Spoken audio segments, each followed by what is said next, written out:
the thing is, there's a few things over here. The Masechta ends in two ways, not one way. What does it mean two ways? There's a piece in the Gemara, and after that it says Hadron Allah Abu Arufa, so that's one. And then there's another piece on the bottom over here where it says Yeshus Chois Kosef the Mishnah B'Maimah Zeh. Another thing entirely. So let's first say the last few words over here at the end. In the Mishnah we learned about a lot of things that changed around the time of the Churban Beis Hamikdash. That there was no longer this and there was no longer this. That when they lost a Tana, they didn't just lose another person for the minyan, but they lost a person that represented the whole concept, what the Mishnah says about him.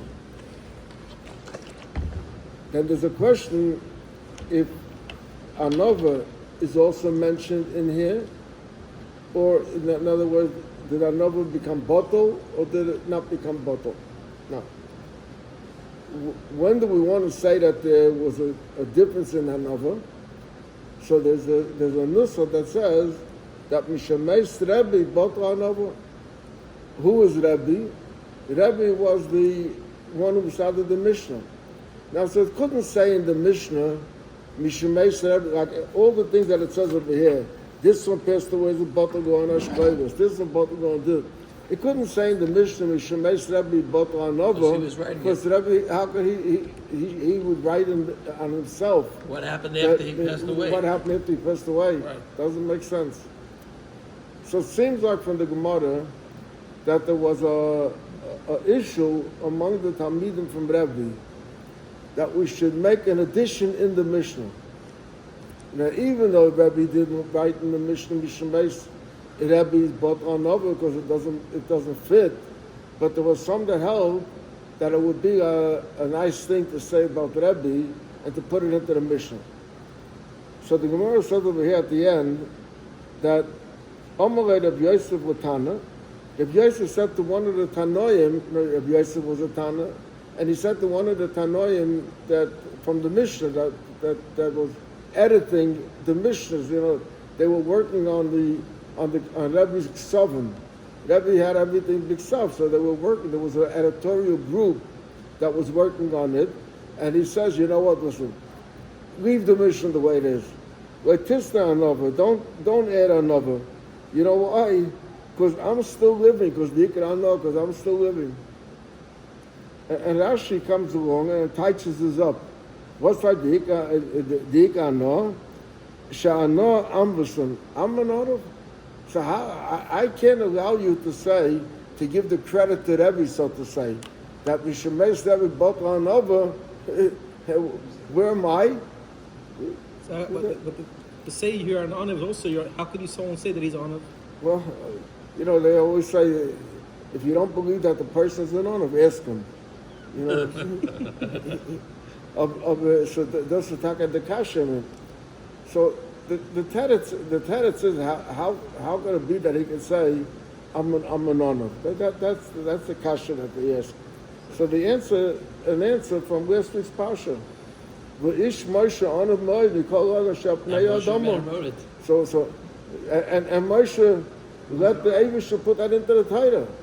Talk at the Eibushter. Moshe was Bashamayim, and the Eibushter learned with Moshe the Torah. And he was writing. And the Eibushter was saying what to write.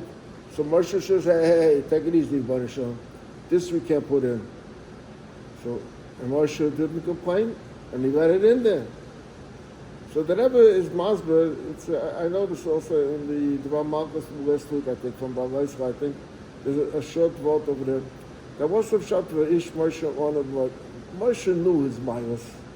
There's no question that Moshe didn't know his milas. And Moshe knew that there's no one that can compare to him in his milas, Navas.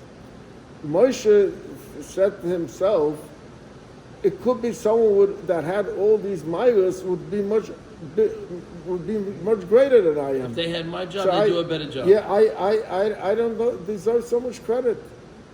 So Moshe said that Yenna, he degraded him. He degraded. So Moshe became an honor regarding all these people that he considered to become greater than him. So Rabbi Yosef was a big Talmud Chacham. The Gemara talks about, there's a Gemara in Haidius where the Gemara talks about Sinai v'Oika Harim. Two people.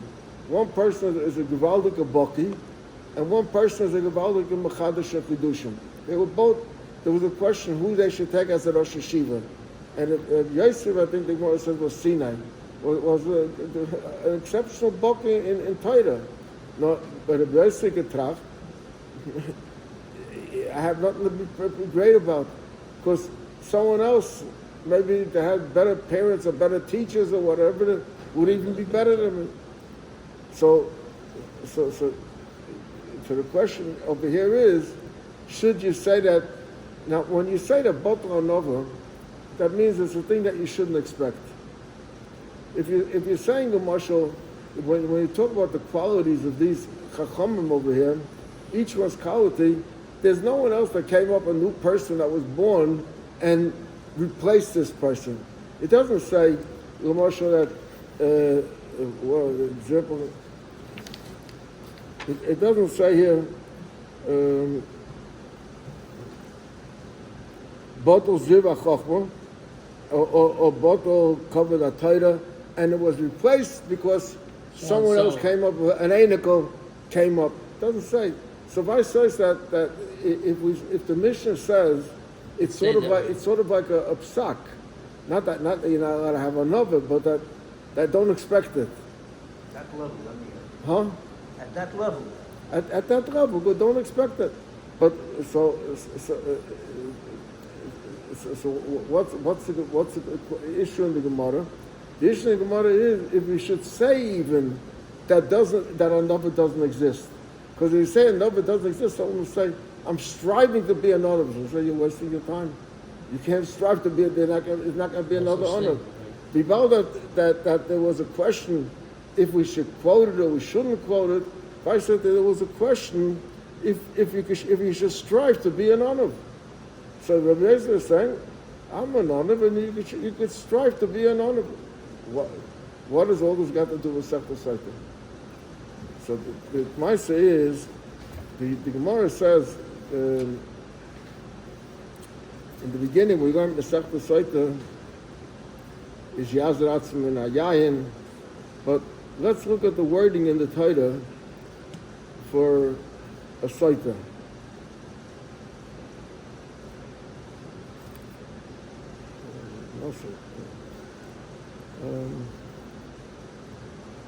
Here. You want to look over here? Read this first passage if you don't mind. It's just the Ishtai. Over here. Huh? It's just the Ishtai one. Yeah, but that's the Sotah.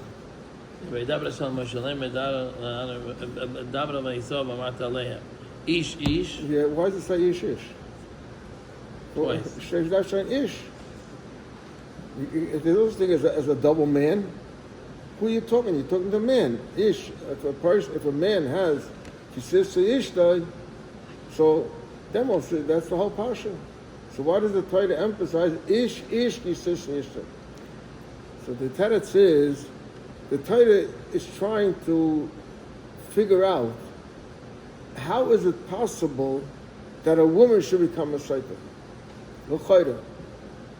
They were dating for a few months beforehand, and everyone he thought that she's the greatest, and she thought that he's the greatest, and they ended up getting married and everything, and there was no reason whatsoever that the marriage shouldn't work out. And still you hear that mitzvah get. There's trouble in the marriage, and they go to the councils and everything, and mitzvah get. How's it possible? That doesn't make sense. Teretz says the Torah. There's a problem. The problem was that the ish thought only about the ish. He didn't realize that he's not marrying someone. He thought he's marrying himself. Ish, if a person lives in a marriage and thinks that he's the only partner in the marriage and there's no other partner in the marriage, who's my partner? Myself. Then the wife begins to look for outlets.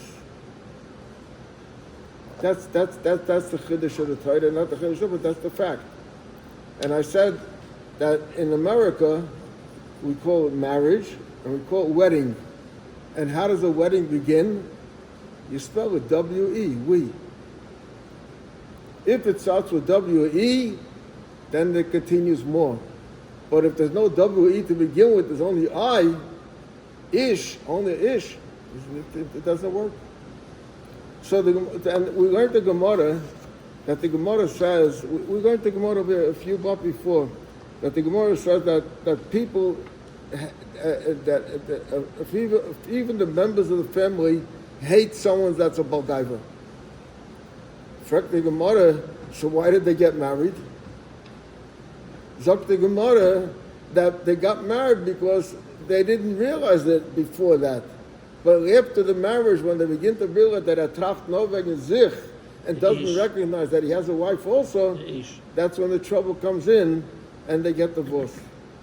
So the whole Masechta Sotah is based on this little piece at the end, that you have to have a nova. And if you have a nova at the end, you don't think only about the ish, but you think you at least place also for your other partner, then there wouldn't be a makana liyishtay. But v'yis Moshe, I'm a tracht noveg ish, me, I and me, but nothing else, then was, and the wife, she's also a mensch. She also wants to have a life. And she sees that with this person she's not having a life, so she may begin to look for some outlets. And a makana liyishtay, that's whole. So the whole end of the Masechta is that like tisna nova, don't erase a nova. A nova is the most important thing, because without a nova you don't have this whole Masechta. And what protects this whole Masechta is a nova. So this is an onion. I once said it, if you turn off this thing, I'll say it without